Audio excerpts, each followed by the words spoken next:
Hello, and a warm welcome to the Ghatna Chakra book video. Let's begin this journey where we will present every topic in a simple, clear, and exam-oriented manner. Hey everyone, so if you own any kind of property, you're already part of this age-old cycle of payment and responsibility. But have you ever stopped to think about how it really works? Well, today we're going to pull back the curtain on the whole land revenue cycle. So, do you own land? Ever wonder how the government actually collects its dues? It seems pretty simple on the surface, right?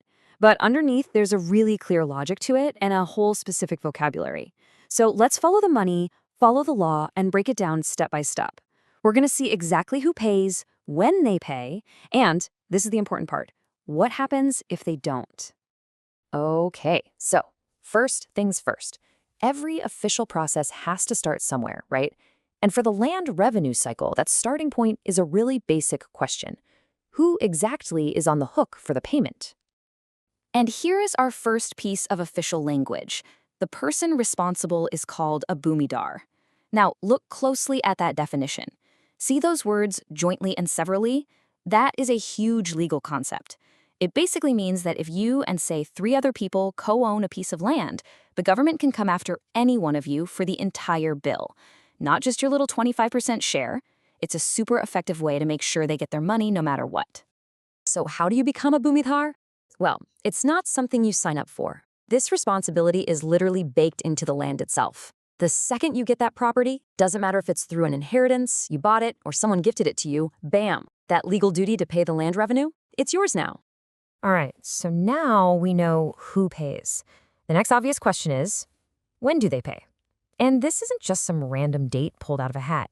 The whole payment schedule is built around a calendar that's been tied to the land for, well, centuries. So the official revenue year is really what's known as the crop year. It kicks off on July 1st and wraps up on June 30th. And there's a really smart reason for this. This timeline lines up perfectly with the 2 main agricultural seasons, the Kharif, which is the summer crop, and the Rabi, the winter crop. It's designed this way so that payments are due right when landowners are most likely to have cash on hand from their harvest. It just makes the whole system so much more practical. Okay, tying the calendar to the harvest makes a ton of sense.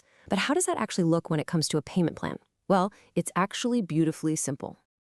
So, you're not expected to pay the entire annual amount all at once. Nope. It's split neatly into 2 perfectly equal installments, one for the Kharif season and one for the Rabi season. It's a really balanced approach that means the landowner doesn't get hit with a huge bill at one time.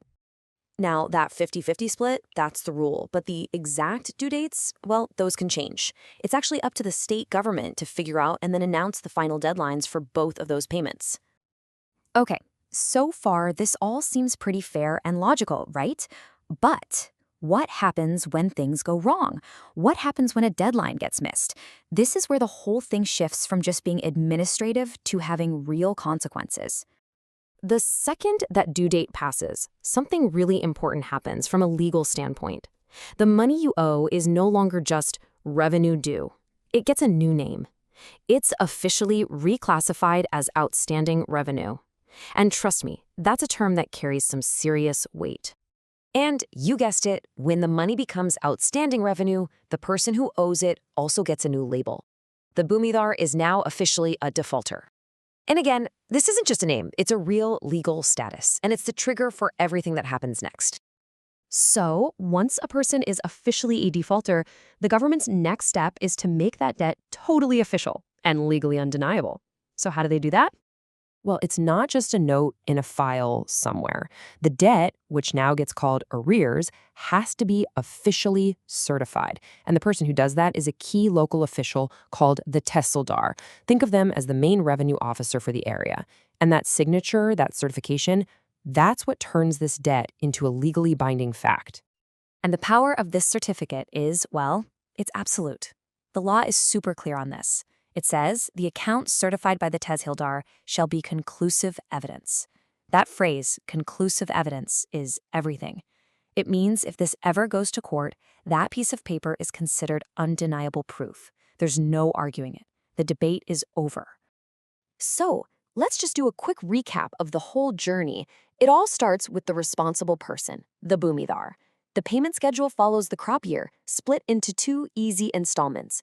But if you miss a payment, a whole process kicks off. You become a defaulter, and the debt gets legally cemented with that Tesseldar's certificate. Simple as that. Okay, we've seen just how logical and structured this system is, right? But that very structure brings up a really important real-world question. Since the whole thing is tied to the harvest, what happens when there is no harvest?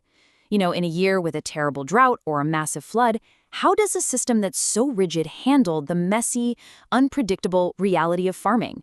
It's definitely something to think about.